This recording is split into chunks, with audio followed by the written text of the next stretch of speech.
Assalamualaikum warahmatullahi wabarakatuh. Salam olahraga. Kembali lagi bersama channel kami yang tentunya masih setia menyajikan informasi-informasi menarik seputar dunia sepak bola tanah air. Tak sabar lihat Aremania penuhi Stadion Kanjuruhan. Pelatih Arema FC, Jose Manuel Gomes da Silva alias The Gomez dan William Marcilio mengaku tak sabar menggelar pertandingan di Stadion Kanjuruhan.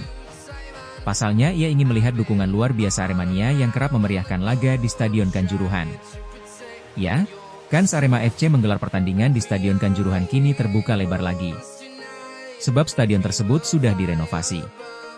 Jelang menggelar pertandingan di Stadion Kanjuruhan, Arema FC terlebih dahulu menggelar latihan di lapangan tersebut. Itu adalah pertama kalinya Arema FC memakai Stadion Kanjuruhan pasca tragedi Kanjuruhan pada 1 Oktober 2022 lalu. Pelatih Arema FC The Gomez mengaku senang timnya bisa berlatih di Stadion Kanjuruhan Malang. Ia berharap setelah ini bisa menjamu tim lawan di stadion yang berada di Desa Kedung Pedaringan, Kecamatan Kepanjen, dan membuat Aremania berdatangan. Semoga ke depan bisa main di sini bisa bawa Aremania senang, kata William, usai berlatih di Stadion Kanjuruhan, Malang, pada Kamis malam, 27 Maret 2025. Gelandang asal Brazil itu tak sabar menunggu aksi-aksi Arema FC dengan dukungan Aremania di Stadion Kanjuruhan. Apalagi ia sudah beberapa melihat pertandingan tim kebanggaan masyarakat Malang itu dari kanal YouTube maupun televisi. Soal Aremania dan Stadion Kanjuruhan. Saya lihat dari YouTube tidak pernah kesini baru kali ini, saya sudah lihat Aremania bawa bendera semua, supaya bisa Arema lebih bagus lagi, tuturnya.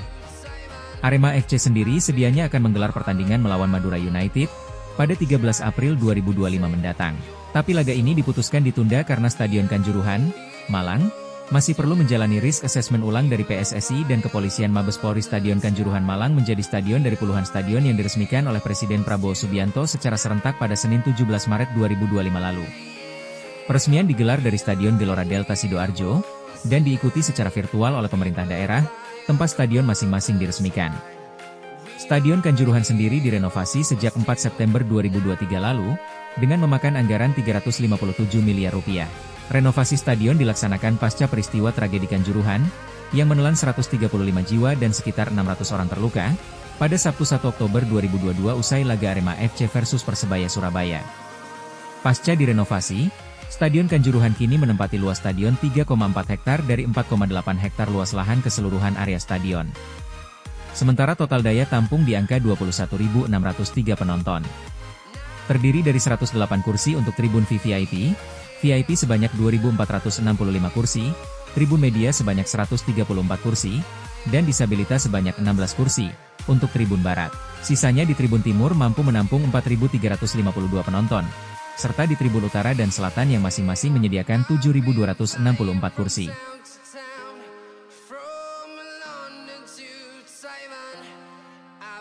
Arema FC siap sisihkan hasil penjualan tiket pertandingan.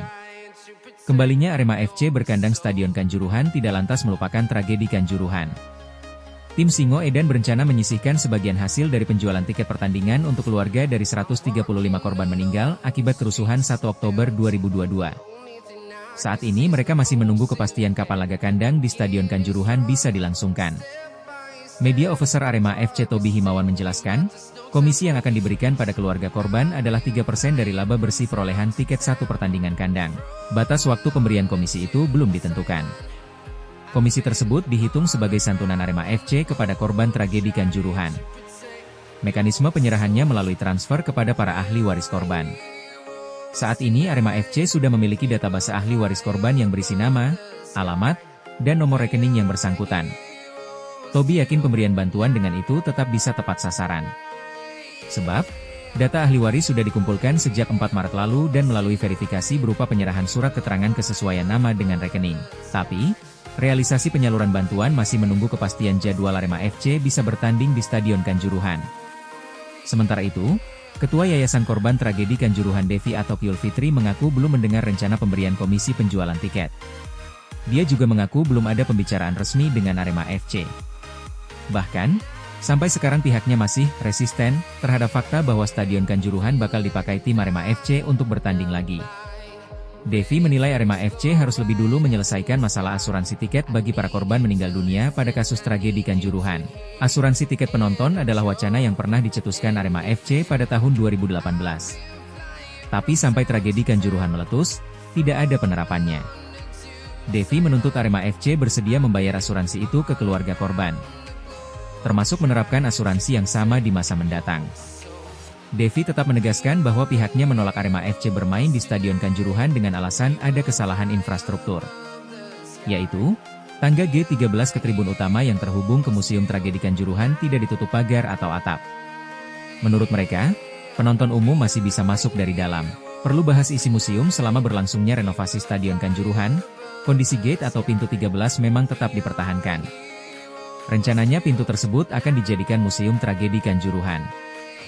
Namun, hingga saat ini masih belum ada tanda-tanda kapan museum tersebut dibuka. Kepala Dinas Pemuda dan Olahraga, Dispora, Kabupaten Malang M. Hidayat menjelaskan, untuk menjadikan G13 Stadion Kanjuruhan sebagai museum perlu ada diskusi lebih lanjut dengan pengelola, termasuk dengan para keluarga korban tragedi Kanjuruhan.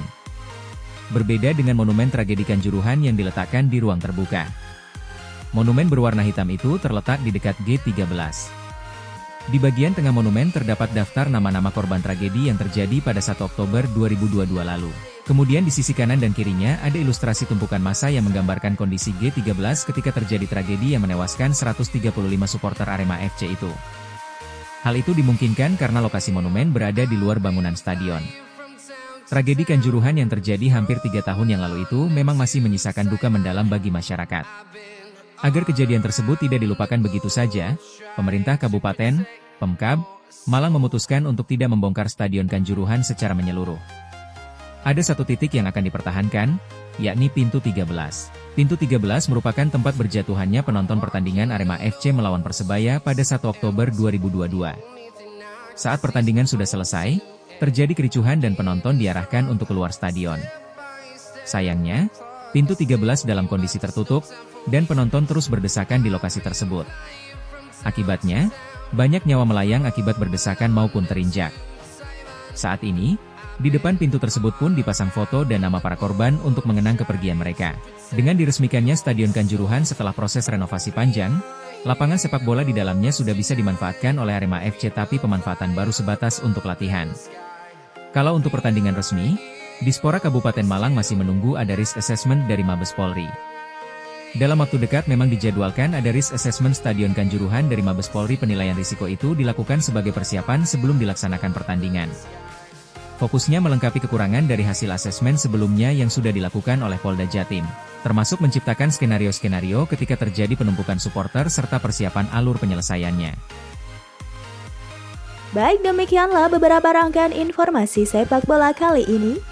Jangan lupa klik tombol subscribe. Nantikan dan terus tonton informasi menarik lainnya seputar sepak bola dari channel kami.